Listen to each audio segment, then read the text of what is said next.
Many thanks to everyone who's joined us today. I know several of the people who are on here. I met Sam about 18 months ago, and he had one of the most powerful messages that I heard for a compliance and ethics practitioner in quite some time, and it's around accountability. And so, what Sam and I wanted to do is try to merge and meld what you and I have to do as compliance professionals with his message of accountability, because I think his message of accountability will allow you to take your corporate compliance program not only to a new level, but your corporate culture to a new level and really transform your organization. So we wanted to have this first executive forum on ethics and accountability. Sam is going to talk to us about in a minute what is accountability and how you can use it to drive your culture. I'm going to tie it to what the Department of Justice has mandated in the original 2019 evaluation of corporate compliance programs around culture and the 2020 update, where they talked about how you have to assess that on literally an ongoing basis for continuous monitoring, continuous improvement. We're going to then switch to a series of inquiries and questions that listeners and people who've signed up for this event have submitted around accountability and compliance. And then we're going to take your questions near the end. We will end as close as we can to 1 o'clock. So that's our agenda. Sam, with that, let me pitch it back to you. And could you tell us what is accountability? Great. Let's jump on in and do that. All right, accountability. Let's talk about accountability. Accountability, and part of what I want to challenge everyone today is, I really want you to think different. I want you to ask different questions of yourself. I want you to ask different questions of us. And in the time that we have, I want to be able to share with you a different view of what accountability really is and how it becomes incredibly powerful in driving your organizational culture and ultimately your ethics and compliance program. And so that's where we're going to go today. I do want to utilize the chat window, and I appreciate all the comments that you've already put in there. Hello to Amman. Hello to Buenos Aires. Hello to Turkey, Simi Valley, Seattle, Richmond, Denver. Thank you all. So really what I want to do is I want to start off, and if you would in the chat window, put someone down that you're accountable to. Put someone down in there that you are accountable to. Who are you accountable to? I'd love to see your thoughts on that. Who are you accountable to? Audit committee. Okay, very good. Who else? Who are you? All personnel, my staff.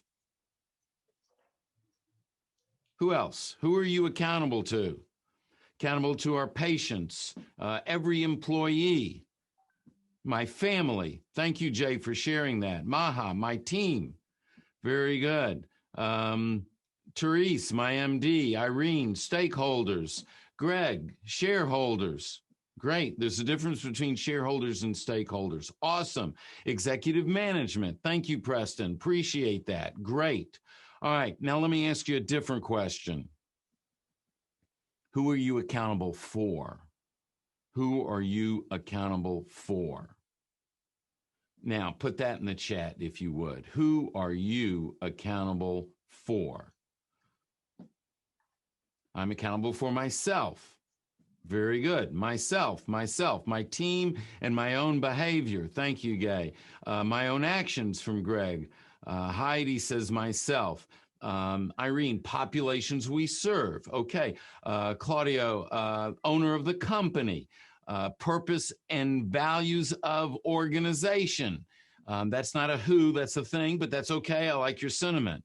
Sylvia said the company, the employer, Tammy, to me, and Chrisana, I hope I'm pronouncing that right. Myself, and honestly, the work that is done by my team. That's not a person, that's a thing. We're going to talk about that. Myself and my clients, stakeholders, accountable for the program we've created. All great stuff.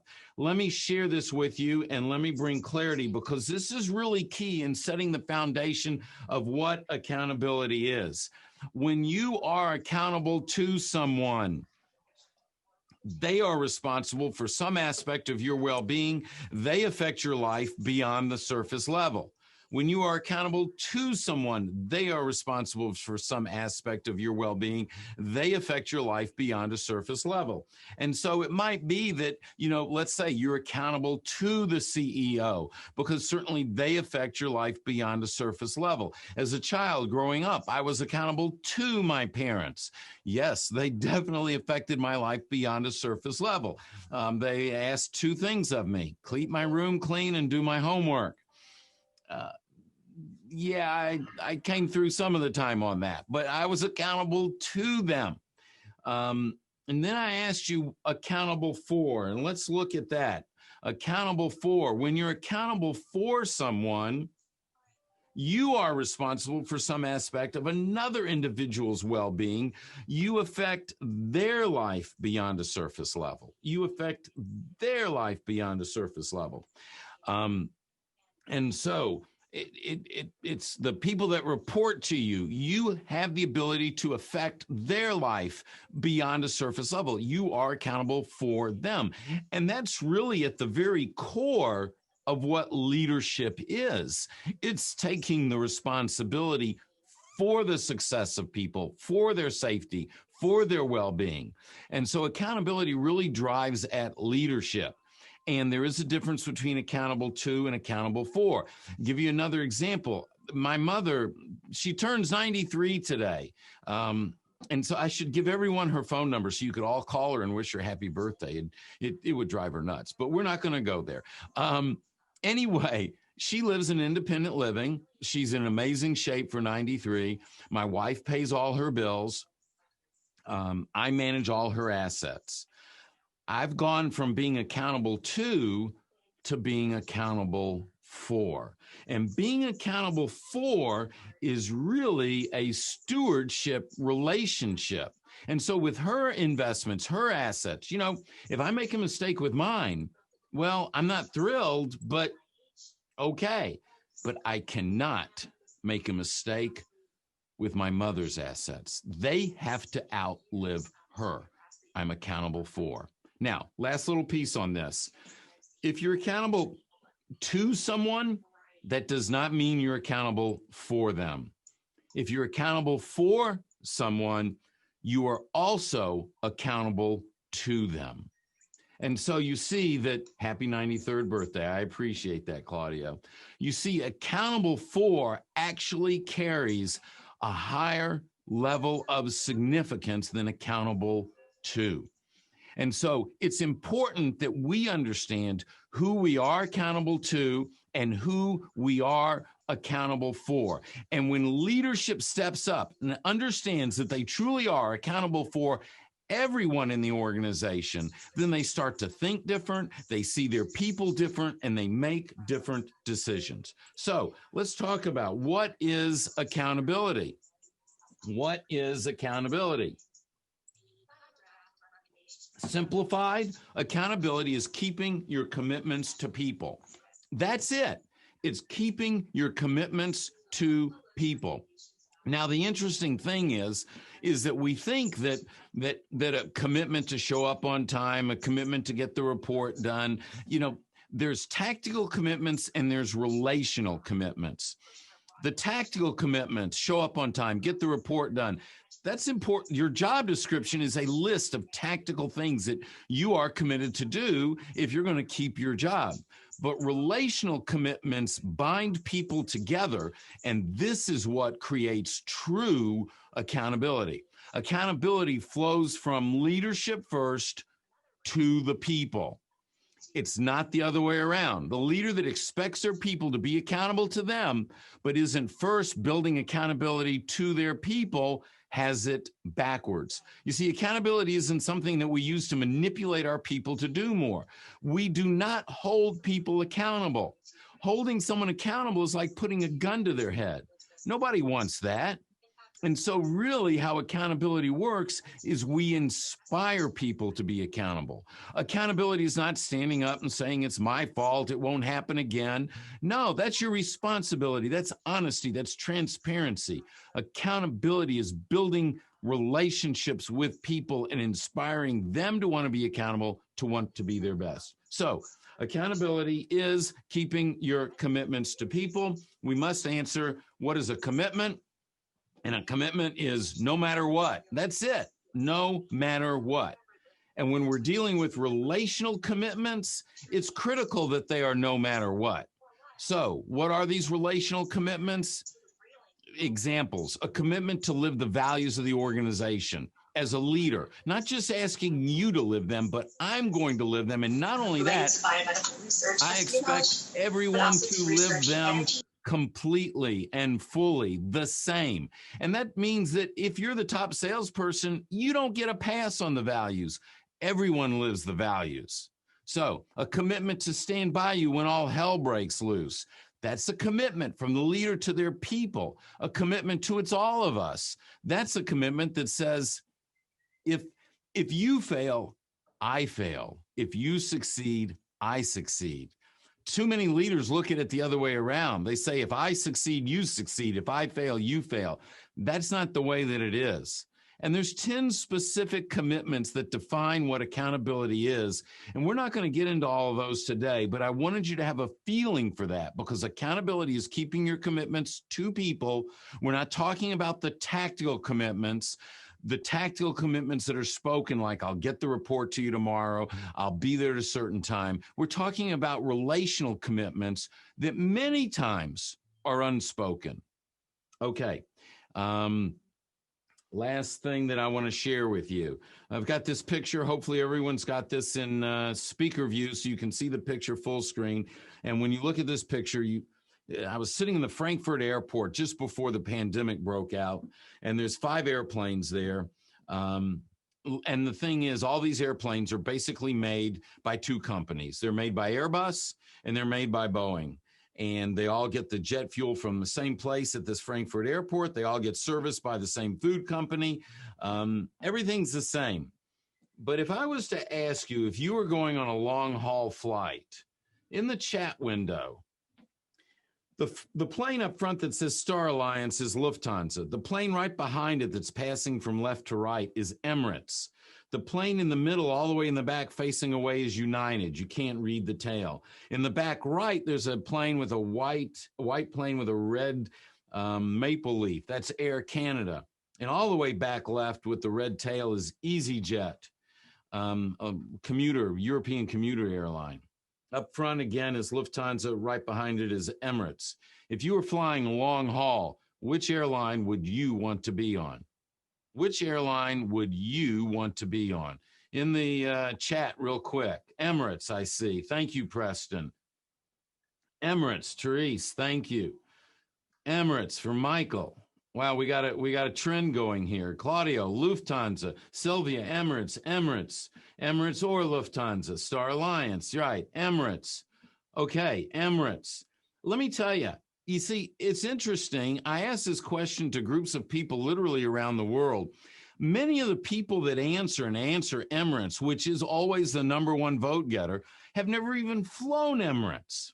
So the question is, why do they want to fly Emirates? Why would you want to fly Emirates? What is it that would make you want to pick Emirates over everyone else? They have the same hardware. They have the same jet fuel. You're flying out of the same airport. Why Emirates? Put it in the chat real quick. Why? Reputation for service and luxury. Very good, Angelique. Quality of service. I see that, Sylvia. Thank you. All right. Where does this quality, and I've used already, great, those great double-decker planes, great, quality of service. All right. So here's the thing. Where does that service come from? Where does the service come from? And most people answer that. They say the people. And I think that they're half right. Here it is. People. See, Therese, you're people. It's people inside of a culture. The people in an organization cannot perform better than the culture that exists in that organization. The people in your organization cannot perform as a total higher than the standard that is set by the culture in your organization. So if you want to have a culture that prioritizes ethics, if you want your people to prioritize ethics and deliver a high level of ethics, it has to be prioritized in the culture, because the people, by definition, for the most part, cannot outperform the culture. So we look forward. Culture. Culture is what's accepted and repeated. Culture is what's accepted and repeated. You either have a culture by design or you have a culture by default. Every organization has a culture. It's one or the other. So in your organization, you either have a culture by design or a culture by default. A culture by design is one that, well, here, I'll show you real quick. And then, Tom, we're coming back to you. A culture by design. When you want to build an accountable culture, a culture that prioritizes accountability, you first design the culture. Leadership must take the responsibility to see that this is done. And the culture is designed through the values, a very specific process that we lead organizations through, but you design and define your culture through the values. Then the culture has to be modeled. That has to be modeled top down. There can be no exceptions. You have to teach the culture. This is an ongoing process that never stops. Otherwise, you have what we call culture drift. And then you have to protect the culture, which means you build relationships proactively, but when someone's not living the culture, you have to allow them to go where their behavior will be appreciated. In other words, if you allow someone to stay in your culture that is not living the culture that you designed, then it is not your culture. And you celebrate the culture. And when you do all of these things, then what happens is you have the ability to build a culture by design and a culture that's very specific. And if ethics and compliance are important in your organization, they have to be designed into the culture. And when you do that and you model it and you teach it and you protect it and you celebrate it, you take your culture to another level. All right, Tom. That's the overview on accountability to get things started. So the last slide really crystallized for me why accountability is so powerful. And right before I heard Sam speak on accountability, the Department of Justice in April 2019 released their evaluation of corporate compliance programs. And they, for the first time, really focused on corporate culture. So they ask you, the compliance practitioner, what is your company's culture? What is the importance of creating a culture around compliance and ethics? They said that culture comes from the top of the organization. They said that you need to survey culture and you need to evaluate it. And from that survey and evaluation, you need to determine how to build out your culture. You need to seek input from all levels of people within your organization. And you need to take steps to monitor it and then enhance it through continuous improvement. And that last step really led us to the 2020 update to the evaluation of corporate compliance programs, which came out in June of this year. And in the June update, the Department of Justice took the next steps in terms of many of the concepts that Sam talked about.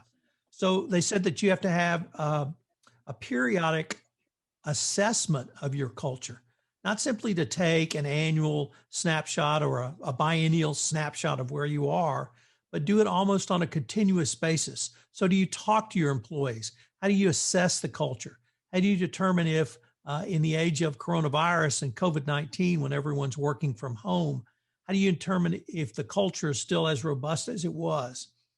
Does the information that you have obtained in this ongoing monitoring process, have you used it to improve your culture going forward? In utilizing this information, what are the improvements you've made? How specifically have you done that? And are you continuing to follow up with your employees, particularly at this point in time? And so I was extraordinarily, as I said, when Sam made his speech, I saw this through the lens that we look through it, of ethics and compliance, but more importantly, culture, and then taking it up to the next level with accountability. So I see accountability as a way to specifically answer what the Department of Justice has mandated that we have to do as compliance professionals over two now releases of information, the original one in 2019 and the supplemental or the update in 2020. And the framework that we're going to talk about, and hopefully we'll be able to visit with you about at some point in the future, allows you to do exactly what the Department of Justice says within the overall context of accountability, and how that accountability, if you implement that within your organization, will literally take your organization to the next level. If I could now turn to some of the questions that we have, we ask all of the attendees what were some of the key issues that they were facing. And they really sort of broke down into 5 natural categories. So we were going to go through these questions, and Sam's going to really explain why or how accountability will help to address these. And the first one dealt with the current situation we're in, working from home, COVID-19, diverse geographic geo regions or geo business units. Most of the people on here, Sam, are multinationals. So they're across a country or across many countries. So how can you have accountability literally through a worldwide organization? Well, I keep getting asked this question over and over again, Tom. It's I must admit, and in working with companies and organizations around the world, I have a large bank that I'm working with right now in the Middle East and in Thailand this past year and in other regions. What we've discovered really is while there are different cultures that are regional in basis, the culture, you could say, in Saudi Arabia is different than the culture in France or in Canada or Thailand. But the organization can establish a culture that's unique to the organization. And this culture transcends the local culture. Now, I'm not saying we ignore the local culture, but if you're a multinational organization, there needs to be a well-defined culture that people are indoctrinated to when they come into the organization. And this culture is continuously taught, it's modeled, and it's reinforced. And so you have the ability to do that. And in the short version, you're doing that through the values of the organization. Now, we can go into the values at another time, but there are 4 specific areas that a set of values need to cover in their totality to be considered an amazing set of values. And they need to be understood at a deep level, literally by all employees. This defines your culture. And it speaks to how you treat people, what is the foundation, the character of the organization, what is professionalism in the organization, how you commit to and contribute to the community that you operate as an organization. And as you can see, these types of elements can transcend any local or geographical culture. So the better defined the culture is, the better it's modeled and the better it's taught, then you have the ability to build an organizational culture that will work in multiple geographic areas. And we have clients that do that literally have hundreds of offices in different countries, and they're able to successfully maintain a vibrant, powerful, positive organizational culture. Sam, it looks like someone may have a question, so I could just encourage you to put your questions in the chat box, and Great. we'll get to them. But Sam, now let me take that to where we are today as we're putting on this executive forum in October 2020. We've all been forced to work from home. We've all been forced to work remotely. We've all had to change the pattern of our engagement with our coworkers, with our managers, with senior leadership. How can you maintain accountability in the current working environment we have? Well, see, accountability doesn't change. Accountability is the constant.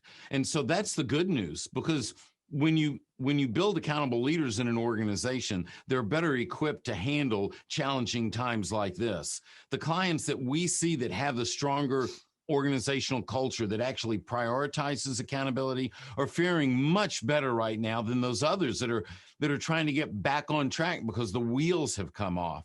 And so really what it comes down to is when you understand these 10 relational commitments and when you're building a culture around them, then what happens is you are doing certain things instinctively, whether it's tough times or not, whether you have a diverse workforce or not. Remember, organizations that are spread out globally have people all over the world that they've worked to build an accountable organization. And so in a pandemic like we're facing now, it's just a similar situation. What does this mean? It means, how are you seeing your people? How are you treating your people? How are you committing to your people? It's not about the tasks. It's not about the tactics. It's about the relationships. And so it means that if we are really looking out for the best interests of our people, then we're taking that into consideration in our decisions. One of my clients told me back in March, it's business as usual. We're just working from home. And I said, you're wrong. It's not business as usual. I said, you're only half right. I said, you are working from home, but it's not business as usual, because when your employees go home, guess what? They're not going home to an empty house. They're going home to a spouse potentially that is now working from home. They're going home to children who before that were in school or daycare or not in the house. And so it's not like they're just going home, closing the door to their room and working for 8 hours. And so the leader that thinks that that's the way that it is not taking his people into account. He's not helping them thrive. What do we need to do as leaders to help our people thrive in this new environment? Maybe they need a new desk chair because they're sitting at home trying to work 8 hours a day and they have a lousy chair at home. They're not in the office. Maybe they need a bigger monitor. Maybe they need ideas or help with daycare or with teaching their children from home. Maybe they need understanding that the billable hours in an accounting firm or a legal firm can't quite be the same, or they have to be made up in different ways. And so it's about leadership, thinking about their people, not thinking about the tasks and the business. And if you think about and prioritize your people, then your people will think about and prioritize the tasks and the business of making money. Sam, we had a series of questions around the messaging of ethics and compliance, and I'm going to add now accountability from the top into the middle and down to the bottom. You've talked about accountability starting at the top, but I was wondering if, in addition to that, how you can drive home that message of accountability literally down to the very shop floor of an organization. So, we have a very in-depth organizational cultural assessment that is incredibly unique because it actually measures accountability from the top to the shop floor. And so we know where accountability is working and where it's not. And simply put, when the culture is defined, what has to happen is it does start at the top. And a leader has to say, this is our culture and we're going to live it. And so who reports to the leader? Well, the executive committee reports to the CEO. So now they have this expectation that is set on the executive committee. And that executive committee or the executives of the organization have an expectation. Not only will they live the culture, but they're responsible to teach the next level of leaders that's below them. And that's the expectation that the leader sets and establishes. Now, the leader that is the accountable leader is following up to make sure that this is being done. Well, then you have the C-suite executives, if you will. They're following up with the leaders below them to make sure that they are modeling and teaching the culture at the level below them. And this goes on and cascades through the organization. And when you do that, you literally build a culture that prioritizes accountability all the way from the top to the shop floor. And what has to be established, Tom, is we have to establish that we are not going to let people remain in an organization who are not living our culture as we have defined it. And the organizations that do that have these amazing cultures. These are the organizations that always rank at the top 10 companies or the top 20 companies to work at. There's a reason that they are there. Sam, there's been a series of questions around cultures and values. And it seems to me this would be a great way for you to explain the components of accountability, the 10 points that you alluded to a little bit earlier, and how each of those not only tie in really to each other, but they show the relationship and relational nature of accountability. So, wow, there's only so much time in the daytime. Here's the thing. When we look, most leaders, I find a lot of leaders focus on the tactics of the organization. And tactics, look, we got to take care of the tactics, but the tactical side of the organization is literally one side. And then there's the relational side. Tactics and tactical commitments lead towards productivity. Productivity is good. We want productivity. Relational commitments lead to accountability. Accountability is good. We want accountability. Now, here's the thing. Tactical commitments that connect to productivity. Productivity does not yield accountability. Productivity just yields productivity. But relational commitments that go towards accountability also then produces an increase in productivity.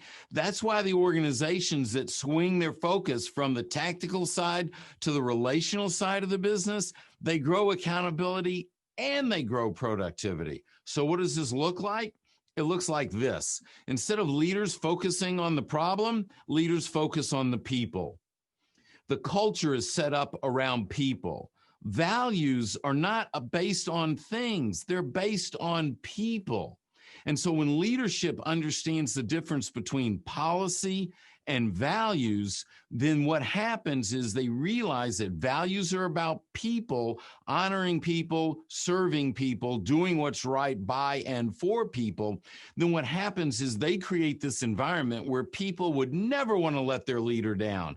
And when I don't want to let my leader down, what's going to happen? I'm going to work harder. I'm going to be more diligent. I'm going to hold myself to a higher standard, a higher level of ethics. And so what happens is when you create this culture that prioritizes accountability, everything blossoms from that, including ethics, including communication, including teamwork, including engagement, including productivity, and ultimately including profitability. Sam, we had several people ask the specific question about does accountability or can accountability help build trust in an organization? How does accountability help build trust, and how can you use the accountability process that you have walked us through to continue that trust relationship? So we've seen organizations where people are, they're always looking over their shoulder. They're always watching their back. And if you're looking this way, you cannot move this way with any speed or authority. Organizations that move faster, quicker, are able to achieve better results and inevitably have greater productivity and profitability. Organizations that move slowly, well, they suffer in a lot of areas. So what happens is when a leader is an accountable leader and people then know the leader has their back, the leader is committed to the people, then those people do not have to constantly look over their shoulder, which means they get to move forward at a much faster basis. So accountability builds trust. The leader that says you have to earn my trust, that leader has it all wrong. Why would you hire someone that you don't trust? That doesn't make sense. The reality is the leader has to earn the trust of the people that they lead. And you earn that trust by making and keeping these 10 relational commitments that I refer to as defining accountability. So when you build accountable leaders and accountable leadership at all levels of the organization, then what happens is trust goes way up. And as trust goes up, so does speed, the speed to be able to make decisions, to move forward, to implement, and to make good decisions, right decisions, ethical decisions. Sam, the another series of questions was along the line of resources, both monetary and headcount. In the current economic dislocation that's been caused by the coronavirus, many compliance functions, many compliance practitioners are feeling pressure from just the business environment we're in. How can accountability, how can you work with accountability? How can you get the message of accountability throughout your organization, even if you've had to reduce headcount, you've had to reduce your resources? Well, these are challenges that we constantly face. It's interesting. The companies that we work with, that we see that accountability is very high in those organizations, they're actually thriving and they're not facing this challenge. And so, I subscribe to the theory that we're always spiraling. The question is, are we spiraling up or are we spiraling down? Because many times when we cut resources, then we cut our ability to do what it is that we need to do. And then it just keeps going around and around. The reality is that in some industries, it's difficult to make a sale. And I understand that. And so money does end up being tighter. But this is more, this just reinforces when you have built a very strong culture that prioritizes accountability before these situations show up. Then when you go to your people and say, you know what, we need to figure out how to tighten the screws a little bit. Everyone's on board because, first of all, they trust you. Going back, Tom, to what we were just talking about, there's this tremendous trust and there's this loyalty, and they know that leadership cares about the people. So the people are working even harder. So that doesn't really directly answer your question. You are in a situation where your budget has been cut. So what do you do?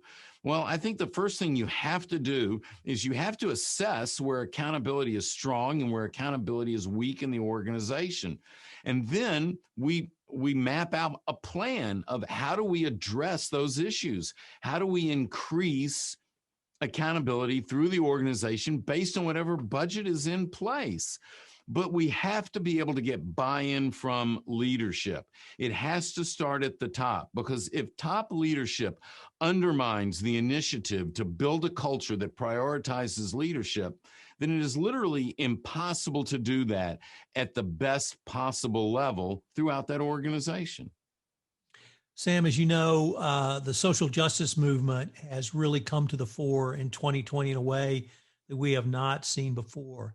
Many compliance professionals, many CCOs are now under pressure from their organizations to be able to respond to social justice movements or other issues brought by outside stakeholders beyond what you and I might have thought was traditionally a compliance and ethics issue.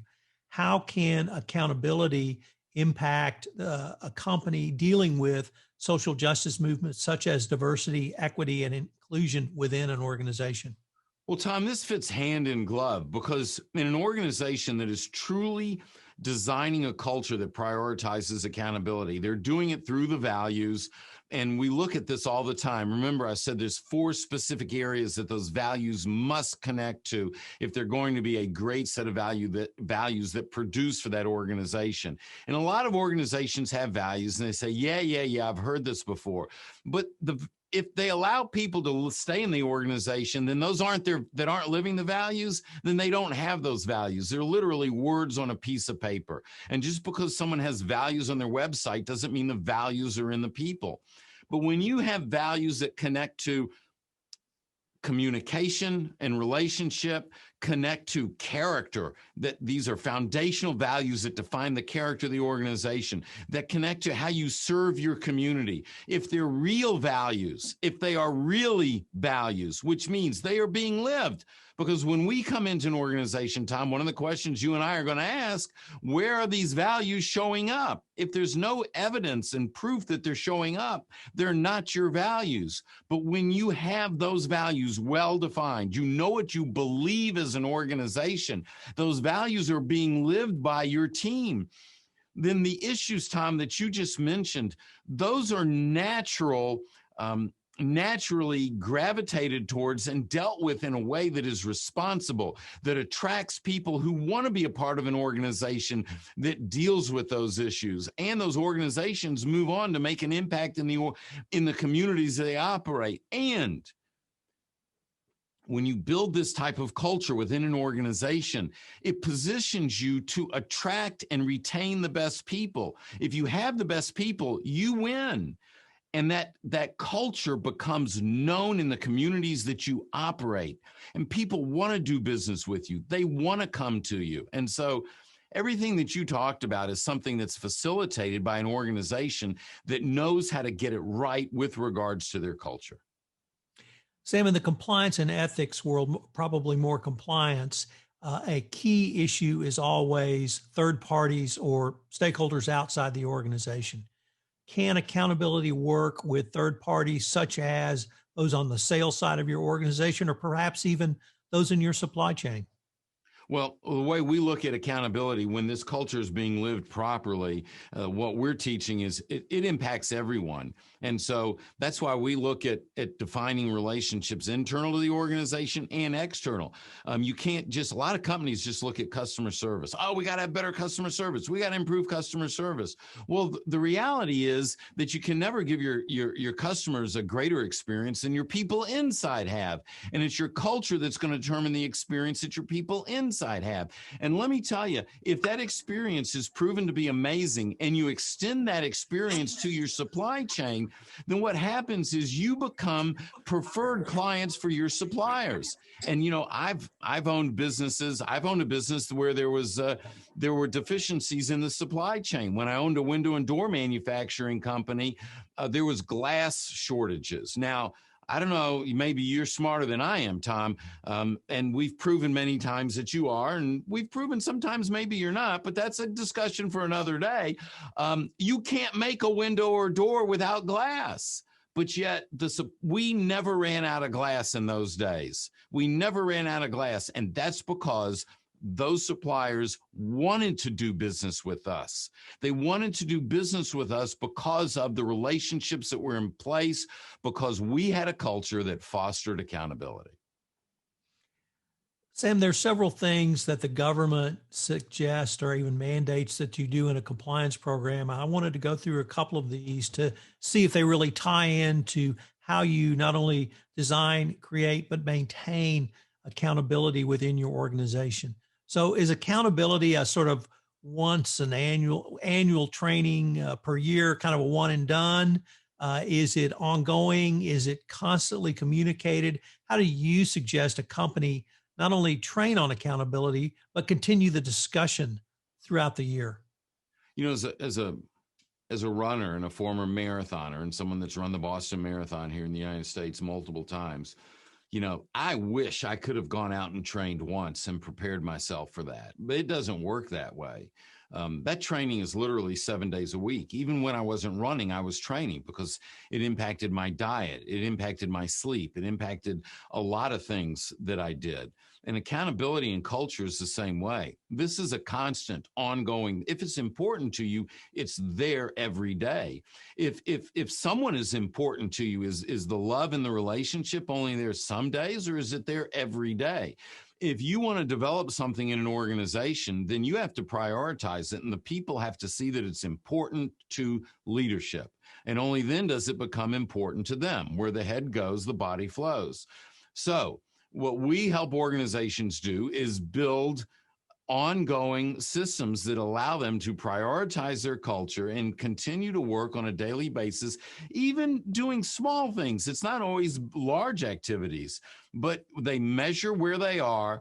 We implement on a daily, weekly, monthly basis to continue to fine tune on that culture. And then we measure again down the line to see what progress we're making and to see where we're excelling and where we're struggling and what changes we need to make. But it's an ongoing, never-ending process, and that's what delivers an amazing culture. And I will tell you, we have seen over and over and over again, this always connects to the bottom line.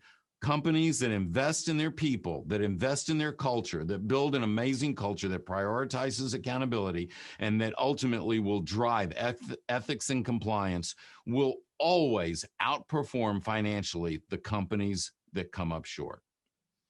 Sam, a major issue around ethics and compliance is alternatively returned to are called speak up, uh, hotline reporting, uh, communications and messaging to compliance. How does accountability really not simply allow, but build a speak up culture within an organization?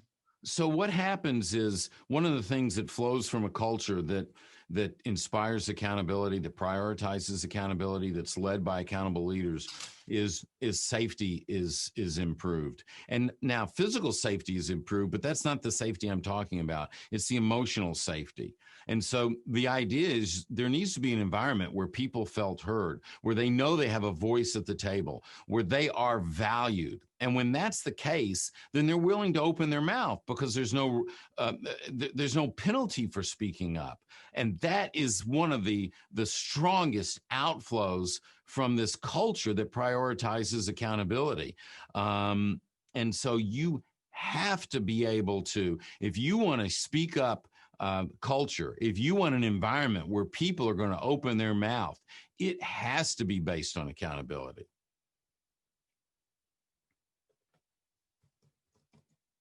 I wanted to let everyone know that we will make this recording available to all attendees.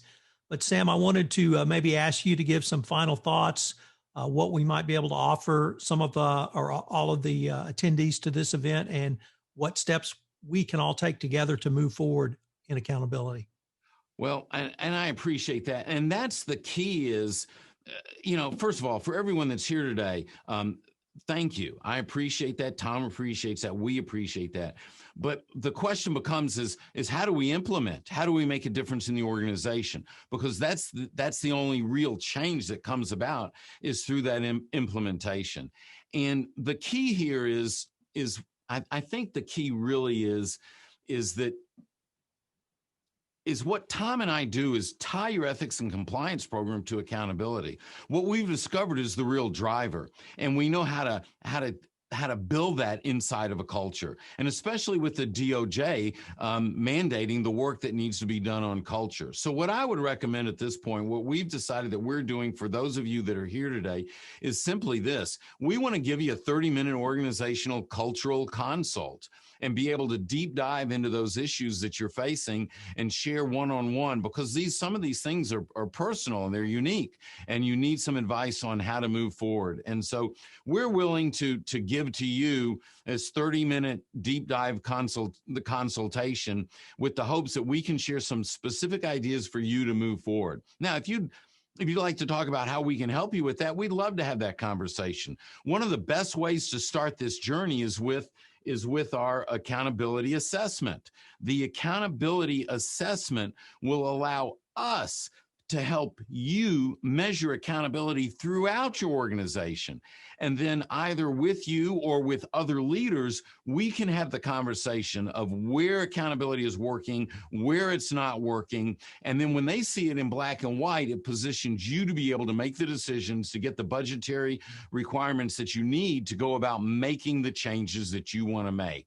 So shortly after this forum concludes, you'll receive an email, and the email will have a link for a 3-question survey. Basically, it's going to ask you 3 questions. It's going to take about 60 seconds. And the third question is, do you want to have a consult? And just click off if you want to have a consult and you want us to talk to you further and about how we could potentially help you in achieving a stronger culture that prioritizes accountability. You want to learn more about the accountability assessment, then just put your name and your email in there and say you want the consult, and we will follow up with you. It's implementation. I read a lot of books. I attend a lot of seminars, but a long time ago, somebody said something really stuck home. The difference between what you don't know and do know is not near as great as the difference between what you know and what you do. It comes down to implementation. And that's where Tom and I really excel. It's not that we know how to connect ethics and compliance to accountability. We know how to comply with the government's requirements. We know how to help you execute in building that culture that you want, so that your ethics and compliance program is doing amazing things, and so that your organization is seen as a leader in those fields. And I would just echo that. I would really love for Sam and I to have the opportunity to consult with you. I hope that through this executive forum today, you've seen the power of accountability and how now the government has mandated that you have to perform these actions around your culture, and accountability can really take your organization to the next level. So Sam, once again, thank you for taking the time to visit with all of us on this executive forum. And I, for one, greatly look forward to continuing the conversation with you and everyone who's been with us today. Yeah, absolutely. And thank you again, everyone, literally from around the world. We're on a mission to help organizations build accountable cultures and drive ethics and compliance. You are the key to that. And so please, we would love to be of service to you. And we look forward to communicating with you and staying in touch in future forums. Everyone stay well. And that concludes today's executive forum.